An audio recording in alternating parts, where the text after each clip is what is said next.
Assalamualaikum warahmatullahi wabarakatuh. Baik anak-anak, hari ini kita telah memasuki tema 9 subtema ketiga pembelajaran yang kedua. Perhatikan gambar di atas dengan seksama. Benda apakah yang ada dalam gambar? Apakah kedua benda tersebut? Pernahkah kamu melihat atau melakukan kegiatan seperti yang ditunjukkan oleh gambar? Siapa yang pertama menemukan alat dan benda itu? Nah, di sini ada bacaan dengan judul Penemu Teleskop Pertama. Bernama asli Friedrich William Herschel. Ilmuwan ini adalah tokoh astronomi Inggris yang lahir di Jerman pada tahun 1738. Karena rasa ingin tahunya yang tinggi terhadap apa yang ada di langit, ia pun menciptakan sebuah teleskop. Ia telah mengalami beberapa kali kegagalan dalam membuat teleskop, namun dengan kegigihannya akhirnya teleskop yang ia inginkan pun dapat diciptakan. Dengan teleskop ciptaannya itu, Herschel menemukan planet Uranus pada tahun 1782. Awalnya ia memberi nama planet ketujuh dari matahari itu dengan nama Sergius Sidus. Nama itu diberikan sebagai penghormatan terhadap Raja George III dari Inggris. Kemudian, Johann Bode, seorang astronom Jerman, mengusulkan nama Uranus, yang berasal dari nama dewa Yunani kuno. William Herschel tentunya membuka mata kita bahwa angkasa luar menyimpan banyak misteri yang dapat kita telusuri terus-menerus. Oke, tugas pertama kamu adalah diskusikan dengan orang yang ada di rumah kamu apa dampak yang ditimbulkan oleh penemuan Herschel tersebut. Itu tugas pertama kamu. Oke. Di sini ada informasi ya. William Herschel menjelajah angkasa luar dengan teleskopnya hingga menemukan planet Uranus. Tahukah kamu bahwa para ahli astronomi membagi planet-planet dalam tata surya menjadi dua kelompok menurut orbit asteroid? Kumpulan asteroid yang membentuk sabut asteroid ini berada di antara planet Mars dan Jupiter. Kumpulan asteroid ini juga berputar mengelilingi matahari dalam orbitnya. Para ahli membagi planet-planet dalam tata surya berdasarkan orbit asteroid ini menjadi dua kelompok, yaitu planet dalam dan planet luar. Planet dalam adalah planet-planet dalam tata surya yang berada dalam orbit asteroid. Yang termasuk planet dalam adalah Merkurius, Venus, Bumi, dan Mars. Sedangkan yang termasuk planet luar adalah Jupiter, Saturnus, Uranus, dan Neptunus. Tahukah kamu apa yang membedakan planet dalam dan planet luar? Selain keduanya dipisahkan oleh sabuk asteroid, kamu dapat mengetahui perbedaannya dengan membaca dan melengkapi informasi pada tabel berikut. Nah, ini faktor pembeda. Planet dalam berukuran kecil, planet luar berukuran besar. Faktor pembeda kedua, terdiri atas benda padat, terdiri atas benda gas. Faktor pembeda ketiga, berjarak dekat dengan jalan matahari, berjarak jauh dari matahari.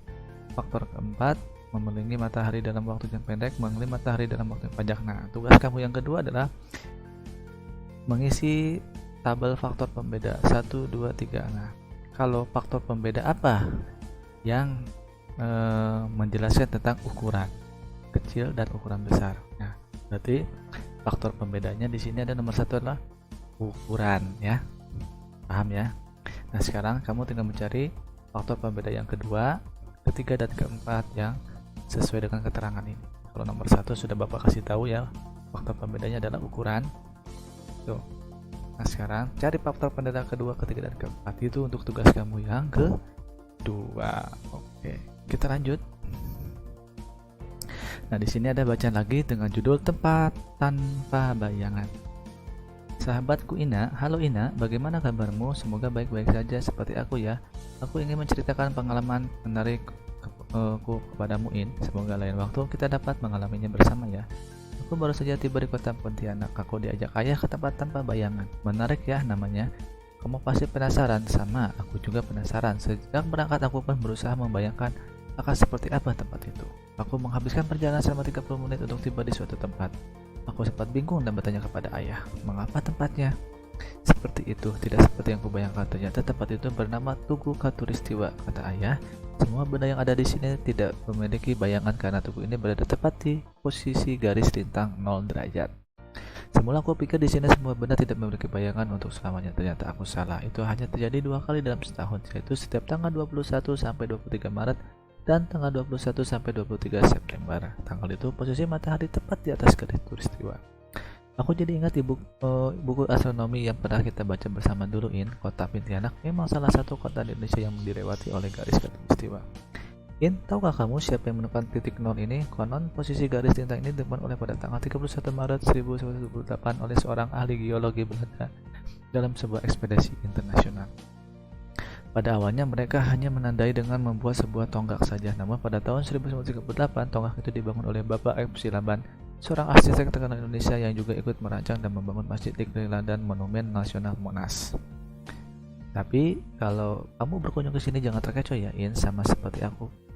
Kupikir tonggak besar yang terdiri dari luar angkasa adalah tonggak asli yang dibuat oleh Bapak F. Silaban itu. Ternyata tugu besar yang berukuran 5 kali lebih besar dari tugu asli ini merupakan penanda saja bahwa di situ terdapat tugu asli. Tugu besar itu merupakan bagian dari kubah pelindung tugu asli yang dibangun pemerintah pada tahun 1990. Oh iya, letak tugu itu di Jalan Katulistiwa, Kecamatan Siantar, sekitar 3 km dari kota Pontianak. Makanya aku hanya mengingatkan kalau ke kota Pontianak jangan lupa berkunjung ke tempat ini ya. Seru juga merasakan hari tanpa bayangan. Aku sudah dulu ceritaku ya. Sampai jumpa lagi. Salam manis Arika. Oke, itu adalah contoh surat pribadi ya. Surat yang tidak baku pribadi antara kamu dengan teman kamu. Oke, selanjutnya, tugas ketiga kamu. Tugas ketiga ini ada banyak. Yang pertama, gambarkan dan jelaskan tentang peristiwa yang terjadi di cerita dengan menggunakan diagram di bawah ini. Kamu gambarkan kira-kira seperti apa, lalu ceritakan sedikit. Yang selanjutnya, gambarkan peristiwa yang serupa terjadi di sekitarmu. Lalu kamu gambar juga, ceritakan sedikit. Yang ketiga, buat contoh surat kepada teman kamu atau saudara kamu tentang kamu pernah berkunjung ke tempat wisata. Itu ya, contoh suratnya seperti yang di atas, tapi nggak usah panjang-panjang, yang penting kamu membuat saja. Itu untuk tugas ketiga kamu. Ada 3 ya, membuat gambar dan menceritakan sedikit tentang peristiwa yang tadi, lalu membuat gambar dengan peristiwa yang sama tetapi terjadi di lingkungan kamu. Yang ketiga, membuat surat tentang kamu bercerita ke tempat wisata ke saudara kamu atau teman kamu. Itu tugas ketiga kamu. Baik, kita lanjut. Nah, di sini ada bacaan lagi dengan judul Seni Patung Konstruksi. Seni kerajinan membuat patung atau seni kerajinan patung di Indonesia sejak lama berkembang pesat di berbagai daerah Indonesia. Hampir semua daerah di Indonesia memiliki kerajinan patung yang merupakan bagian dari kegiatan budaya mereka. Patung merupakan benda 3 dimensi yang memiliki tinggi, panjang, dan lebar tertentu dan dapat disentuh.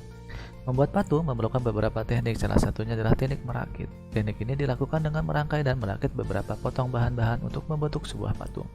Dalam membuat patung dengan teknik ini diperlukan alat-alat yang tergantung pada bahan yang digunakan. Jika bahan yang digunakan berupa logam, maka alatnya akan berbeda jika bahannya yang digunakan terbuat dari kertas. Di sekeliling kita terdapat banyak contoh seni kerajaan patung yang menggunakan teknik ini. Salah satunya yang dilakukan Pak Ujang dari Bandung, yang membuat miniatur kendaraan skuter berbahan kaleng bekas minuman dengan menggunakan alat sederhana seperti gunting, lem, penggaris, dan tang. Pak Ujang mampu merangkai potongan kaleng bekas tersebut menjadi miniatur skuter. Nah, ini ya nih. Ini yang sudah jadi. Nah, ini sebelah kanan adalah bahan-bahannya tuh. Kaleng minuman ternyata dirangkai menjadi seperti ini. Ada juga seniman asal kota Malang, Ono Sumarsono, yang membuat seni potong logam dengan bahan besi tua bekas pakai. Dengan menggunakan bahan logam yang berat tersebut, Ono berhasil menciptakan beberapa patung raksasa bertema hewan dan seperti buaya dan kura-kura. Dengan keahliannya, ia berhasil merakit potongan bahan-bahan dari besi tua lalu menyambungnya hingga membentuk sebuah patung hewan raksasa. Nah, ini lebih besar lagi nih. Ini dari beberapa besi digabung-gabungkan menjadi sebuah patung hewan. Oke, ya. Baik. Tugas kamu yang selanjutnya, tugas kamu yang terakhir, tugas kamu yang keempat, yaitu melengkapi tabel berikut. Nah, gambar pertama, untuk gambar tidak usah digambar ya, kamu tinggal tulis tanda aja, gambar 1, gambar 2, gambar 3, gambar 4, gambar 5, gambar 6. Ada 6 gambar. Nah, 6 gambar ini kamu cari temanya apa, gambar 1 temanya apa, lalu alat dan bahan yang digunakannya apa. Kalau kamu perhatikan bahannya dari apa nih, ya, tuh, perhatikan dengan jelas ya. Nah, yang gambar yang kedua, nah ini temanya apa, alatnya dan bahannya juga apa, kira-kira nih. Gambar yang ketiga, nah ini temanya apa, alat dan bahannya juga apa. Gambar yang keempat sama juga, temanya apa, alat dan bahannya juga apa. Gambar yang kelima, tuh perhatikan ya, temanya apa, alat dan bahannya juga apa. Gambar yang terakhir, tuh nih, temanya apa, alat dan bahan yang digunakannya juga. Oke, baik anak-anak, itulah untuk tugas kamu di hari ini. Jangan lupa semua tugas ikuti perintahnya. Jangan lupa juga nama, tanggal, dan judul yang jelas agar mudah dikoreksinya. Bapak akhiri, wabillahi taufiq wa hidayah. Wassalamualaikum warahmatullahi wabarakatuh. Kita berjumpa di materi yang selanjutnya.